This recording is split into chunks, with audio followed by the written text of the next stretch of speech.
Hello everyone, welcome to the official YouTube channel of read with Ramraj. स्वागत है आप सभी का इस हमारे यूट्यूब चैनल पर, जिसमें हम देखेंगे विज्ञान जो कि केमिस्ट्री रसायन विज्ञान का कुछ प्रीवियस ईयर या विभिन्न एग्जामों में आए हुए बहुत ही महत्वपूर्ण क्वेश्चन की एक सीरीज ले गए हैं, जिसके अंतर्गत हम विभिन्न प्रकार के प्रश्न देखेंगे। चलिए, पहला प्रश्न है उसको हम देखते हैं। दिया है टिंचर आयोडीन क्या है। तो टिंचर आयोडीन, इसका जो उत्तर होगा यहाँ टिंचर आयोडीन, आयोडीन को ऐसे लिखते हैं आयोडीन I2, जो कि I2 होता है वह एथिल एल्कोहल, एथिल एल्कोहल जिसका सूत्र C2H5OH होता है का विलयन है। जो इसका उत्तर होगा आयोडीन का, आयोडीन जो है वह एथिल, आयोडीन में आयोडीन एथिल एल्कोहल जो कि C2H5OH का विलयन है उसमें घुल जाएगा, अर्थात यह आयोडीन का एथिल एल्कोहल में विलयन है, इसके अंतर्गत हम जो आयोडीन होता है वह एल्कोहल में घुलकर या विलयित होकर या घुलकर एथिल एल्कोहल में, आयोडीन एथिल एल्कोहल में घुलकर भूरे रंग का, जो आयोडीन होता है वो एथिल एल्कोहल में, अर्थात जो एल्कोहल होता है उसमें घुलकर वह भूरे रंग आयोडीन जो होता है वो एथिल एल्कोहल में घुलकर भूरे रंग का विलयन बनाता है। तो यही इसका, जिसको टिंचर आयोडीन बोला जाता है। तो पहला क्वेश्चन है, दिया है टिंचर आयोडीन क्या है। इसका जो उत्तर होगा वह आयोडीन, आयोडीन कह रहा है तो आयोडीन को इसे लिखते हैं आयोडीन का एथिल एल्कोहल में, एथिल एल्कोहल जिसका सूत्र होता है C2H5OH, इसमें का विलयन है, विलयन अर्थात आयोडीन जब एथिल एल्कोहल में घोला जाएगा तो भूरे रंग का विलयन प्राप्त होगा। इसी को हम टिंचर आयोडीन कहते हैं। चलिए क्वेश्चन नंबर 2 देखते हैं। दिया है परमाणु का प्रथम प्रारूप कौन दिया था। तो इसका जो उत्तर होगा, परमाणु का प्रथम प्रारूप जो दिए थे वो J.J. थॉमसन नामक वैज्ञानिक ने 1904 ईस्वी में दिया, जिसका नाम में परमाणु का प्रथम मॉडल दिया, जिसको तरबूज मॉडल भी कहते हैं, तरबूज या तरबूज मॉडल। ये होता है एक गोलेकार का, ऐसे ये परमाणु होता है। इसके अंतर्गत जो इलेक्ट्रॉन होते हैं वो जैसे तरबूज में बीज धंसे होते हैं उसी तरह इलेक्ट्रॉन धंसे रहते हैं। हालांकि आगे चलने के बाद कुछ समय बाद रदरफोर्ड नामक एक वैज्ञानिक आए और उन्होंने पता लगाया, अपने एल्फा प्रकीर्णन का एक प्रयोग करके उन्होंने पता लगाया कि इसमें परमाणु के केंद्र में नाभिक होता है जिसको N+p अर्थात प्रोटॉन और न्यूट्रॉन स्थित होता है, उसको धन हम नाभिक बोलते हैं। तो यही सबसे पहले प्रारूप परमाणु का जो दिया वो थॉमसन, जे थॉमसन ने। अब क्वेश्चन नंबर 3 देखते हैं। दिया है रेखीय अणु वाला एक अणु को बताइए। तो इसका जब हम उत्तर देंगे तो दे देते हैं CO2। जो CO2 होता है कार्बन डाइऑक्साइड, यह भी एक रेखीय अणु का उदाहरण है। कैसे? तो इसका हम संरचना देखें। हालांकि और भी अणु हैं जो रेखीय हो सकते हैं, लेकिन हम यहाँ एक उदाहरण लिए हैं CO2, जो कार्बन डाइऑक्साइड होता है। इसको हम संरचना देखें इसका, तो ये जो होता है C डबल बॉन्ड O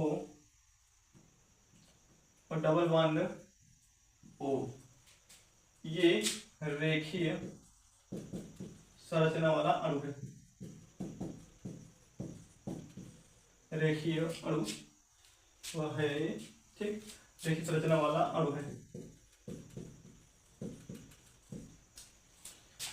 जब रेखीय है तो इसका जो रेखीय होता है उसका संकरण की अगर बात करें तो संकरण जो होगा इसका वो sp होगा।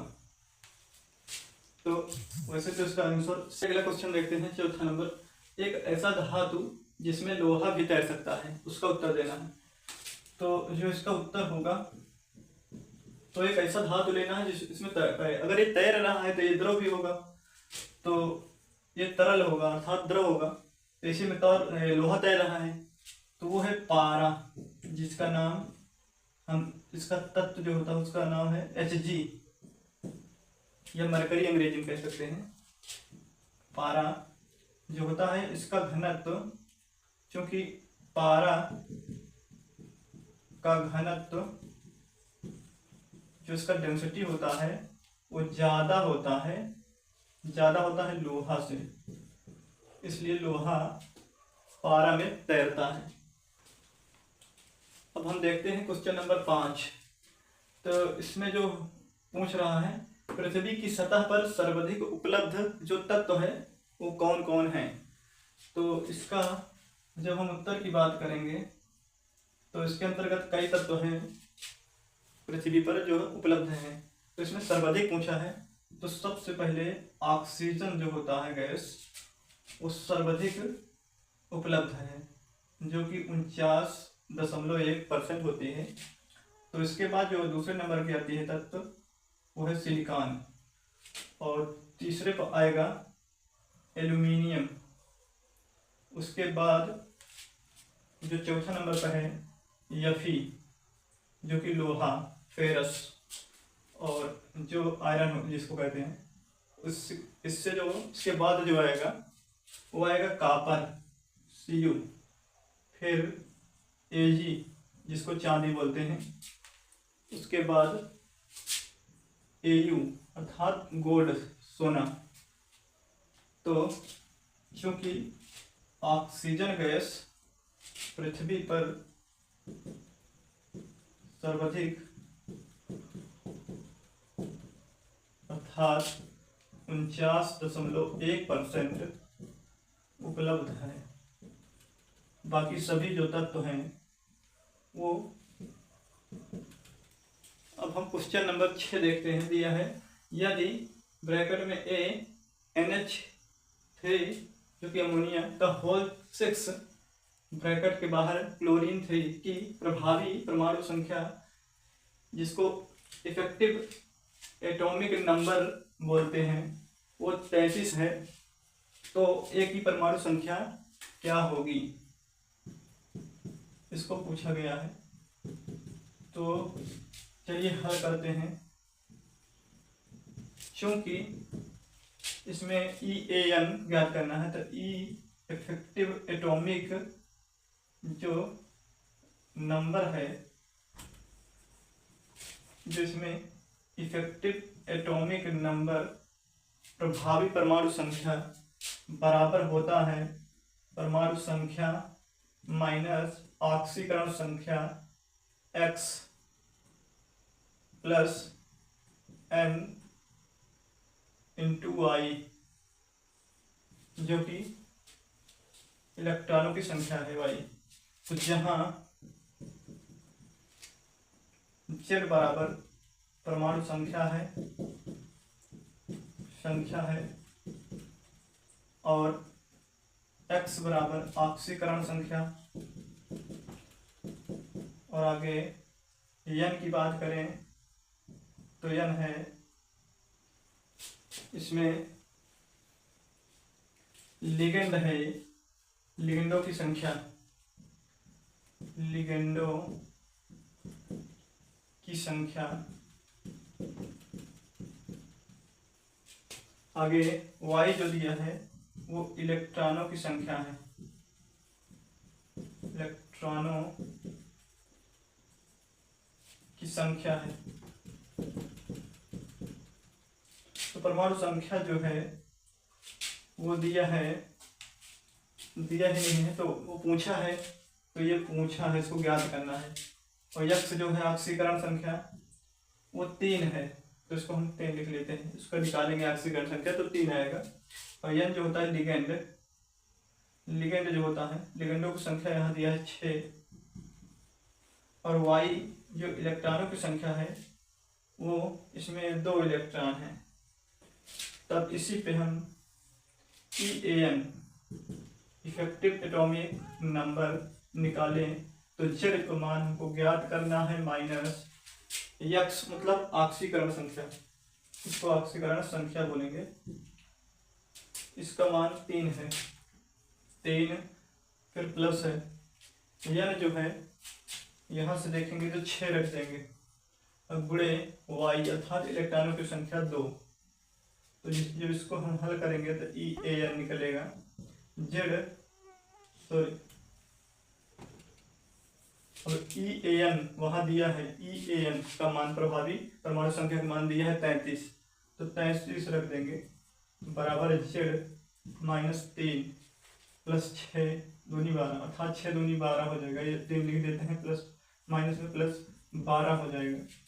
जब इसको हम पक्षांतर करेंगे तो ये 33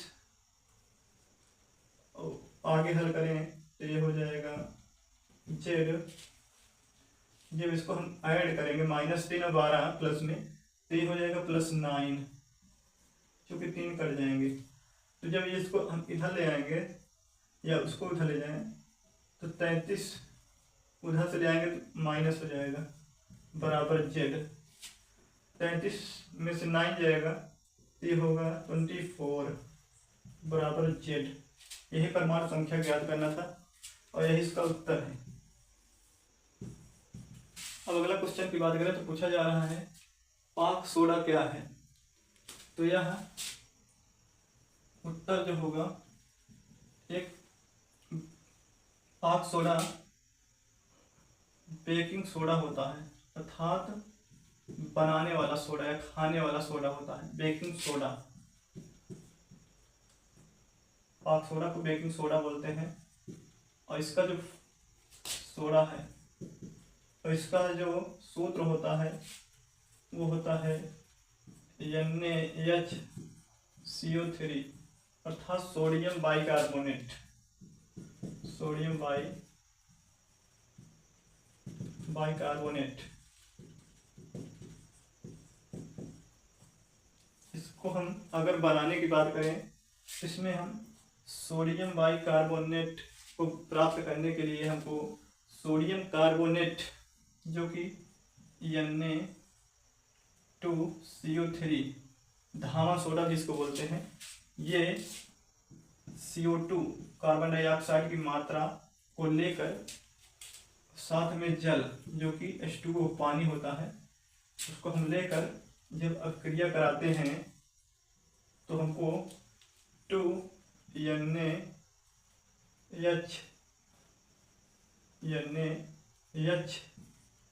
NaHCO3 जो कि सोडियम बाइकार्बोनेट प्राप्त होता है।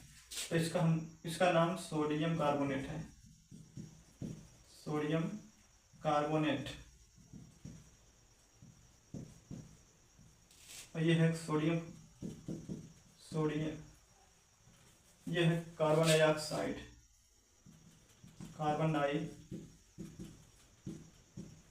ऑक्साइड, और ये है जल। इसको हम लेकर इसको हम सोडियम बाई कार्बोनेट प्राप्त करते हैं।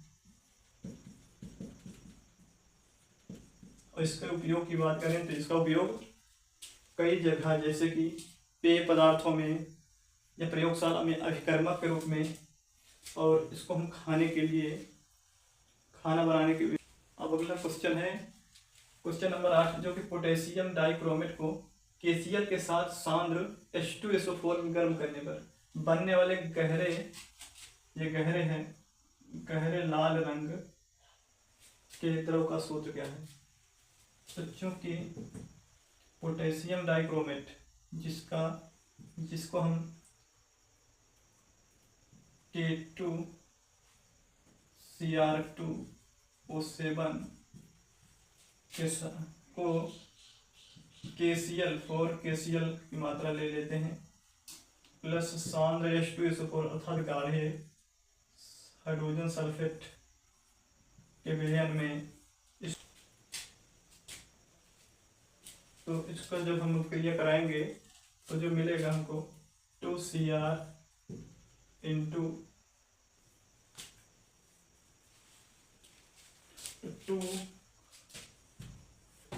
2Cr इंटू O2Cl2, ये साथ में 3H2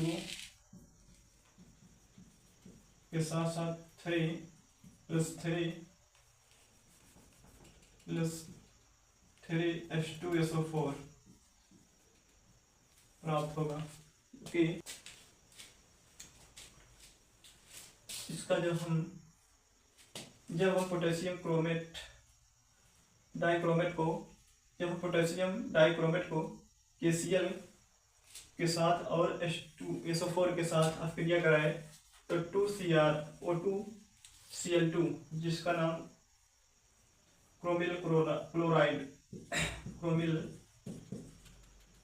क्लोराइड है, उसके साथ और ये इसमें ऊष्मा भी निकलेगा, साथ में जल बनेगा और H2SO4 हाइड्रोजन सल्फेट और छेद भी प्राप्त होगा।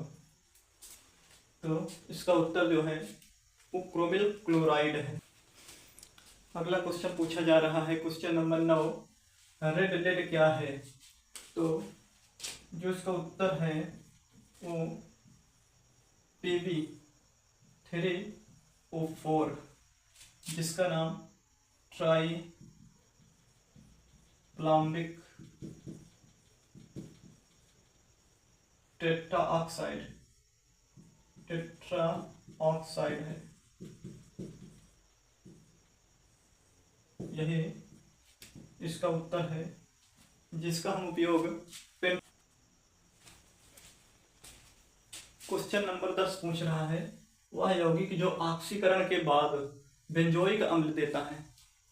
तो वह उत्तर इसका हम हल करें तो इसमें जो बेंजिल क्लोराइड होता है CH2Cl, जो कि बेंजिल क्लोराइड होता है, उसको हम ऑक्सीकृत करें। क्लोराइड जो होता है, बेंजिल क्लोराइड जो होता है, उसको हम अगर KMnO4 के साथ ऑक्सीकृत करें तो हमको बेंजोइक अम्ल की प्राप्ति होती है। तो सबसे पहले हम बेंजिल क्लोराइड की शरत को हम बनाते हैं। यह है बेंजीन। जब हम इसमें CH2Cl लगा दिए तो ये हो गया बेंजिल क्लोराइड। इसका नाम बेंजिल क्लोराइड है। इसको हम जब ऑक्सीकृत करेंगे KMnO4 से, KMnO4 की रिजेंट के उपस्थिति में हम इसका अभिक्रिया कराएंगे तो ये हमको मिलेगा बेंजोइक एसिड या बेंजोइक अम्ल की प्राप्ति हो जाएगी। इधर हो जाएगा COOH, या इधर थोड़ा लगा देते हैं COOH, यह है बेंजोइक अम्ल, बेंजोइक अम्ल। अगला क्वेश्चन है कास्टिक सोडा क्या है, अर्थात कास्टिक सोडा है तो क्या है। तो चूंकि NaOH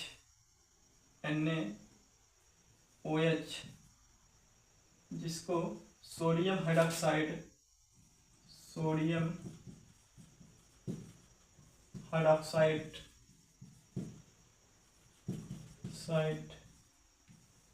कहते हैं, ये कास्टिक सोडा होता है।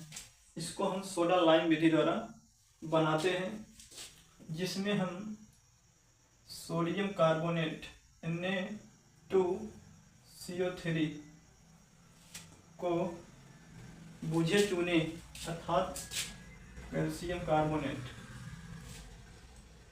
CaOH का होल सोडियम हाइड्रॉक्साइड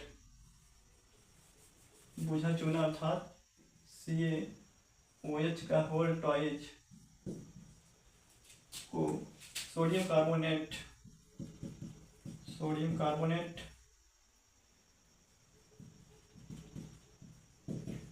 को बुझा चूना के साथ जब इसको हम गर्म करते हैं, जब गर्म करेंगे तो हमको Na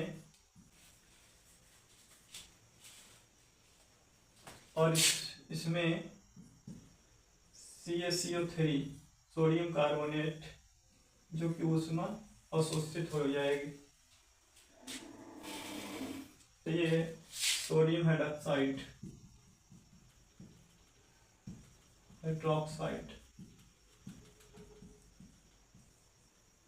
यह है सोडियम कार्बोनेट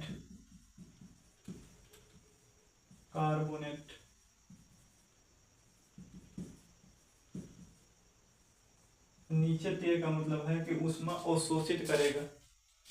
तो यही इसका राइट आंसर है कास्टिक सोडा। तो इसका उपयोग की बात करें तो साबुन बनाना हो या कागज या प्रयोगशाला में। अगला क्वेश्चन जो कि 12 नंबर है, पूछा जा रहा है कि कोरंडम क्या है। तो जो कोरंडम होता है, उत्तर इसका लिखें तो यह कोरंडम जो होता है, यह एक एल्यूमिनियम का अयस्क है, एल्यूमिनियम का अयस्क है, mainly ये अयस्क होता है। तो इसका जो सूत्र होता है Al2। अब 13 नंबर क्वेश्चन पूछा जा रहा है कि पोटेशियम ब्रोमाइड अर्थात केविलियन से ब्रोमीन कौन निकालेगा। तो इसको हम हल करें तो इसको हम देखेंगे तो जो पोटेशियम अर्थात 2KBr पोटेशियम ब्रोमाइड, इसका नाम पोटेशियम ब्रोमाइड होता है। जब इसको हम क्लोरीनीकरण अर्थात क्लोरीन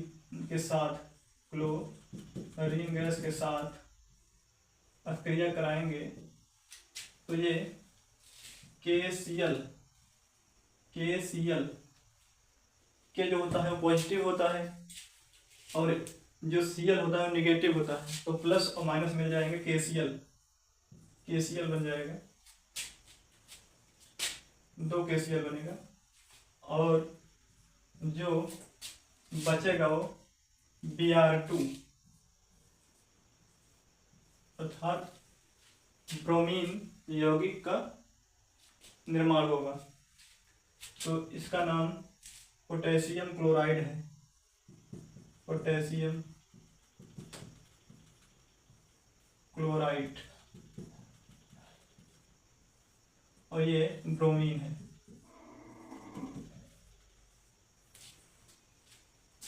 तो यह इसका राइट आंसर होगा पोटेशियम ब्रोमाइड। क्योंकि पोटेशियम ब्रोमाइड ही लिए पोटेशियम ब्रोमाइड के विलयन से ब्रोमीन को नियोजित कर, तो सॉरी इसका जो उत्तर होगा वो क्लोरीन होगा। क्योंकि क्लोरीन को हम जब पोटेशियम ब्रोमाइड के साथ अभिक्रिया कराए तो ये। अब हम क्वेश्चन नंबर 14 देखेंगे। दिया है पल का रासायनिक संयोजन है।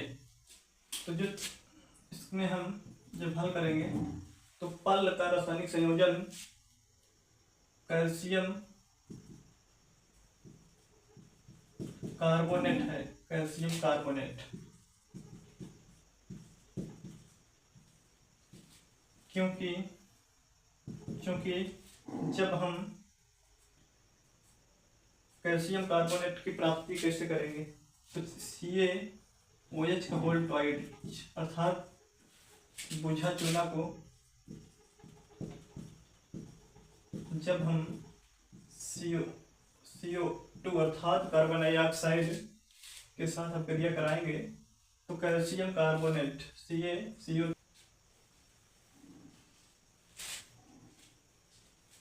साथ में H2O, और ये इसमें ऊष्मा जो ऊष्मा निकलेगी और इसमें जो ऊष्मा निकलेगी वो अवशोषित हो जाएगी। तो बुझे चूने के साथ अर्थात कैल्शियम हाइड्रॉक्साइड के साथ जब हम CO2 को लेंगे तो कैल्शियम कार्बोनेट, यह कैल्शियम कार्बोनेट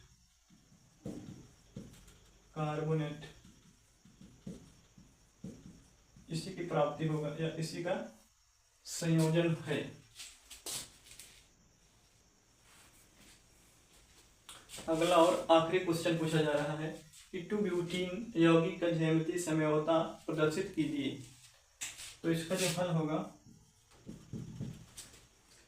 2-ब्यूटीन अर्थात 2-ब्यूटीन इन अर्थात डबल बॉन्ड लगेगा, और C होगा ब्यूटीन, तो ये हो जाएगा डबल बॉन्ड।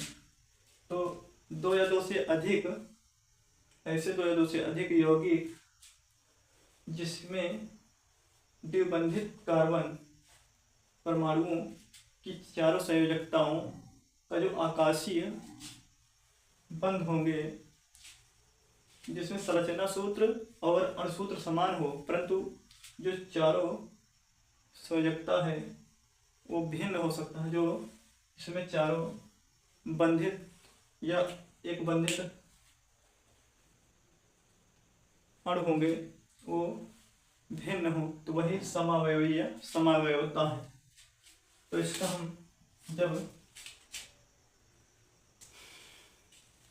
संरचना बनाएं तो C यही बनाते हैं, जिसको हम CH3 लिख सकते हैं, इसको H लिख दें, इसको H लिख दें, इसको CH3। तो और एक संरचना और बनाएं जिसको हम ऐसे लिख सकते हैं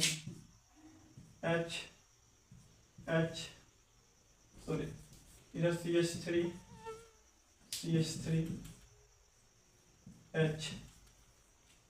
तो जो इसमें दो ऊपर सेम या दाएं बाएं सेम हो या लेफ्ट राइट या ऊपर नीचे सेम हो, इसको हम सिस बोलते हैं, सिस ट्रांस। इसको हम सिस 2-ब्यूटीन बोलेंगे और दूसरे को हम ट्रांस, जो इसमें कार्बन में दोनों अणु भिन्न भिन्न हो, इधर उधर भी, या इधर भी मैच न करें इधर भी सेम न हो, तो इसको हम ट्रांस टू ब्यूटीन बोलेंगे। यह इसका ज्यामितीय समावयवता है।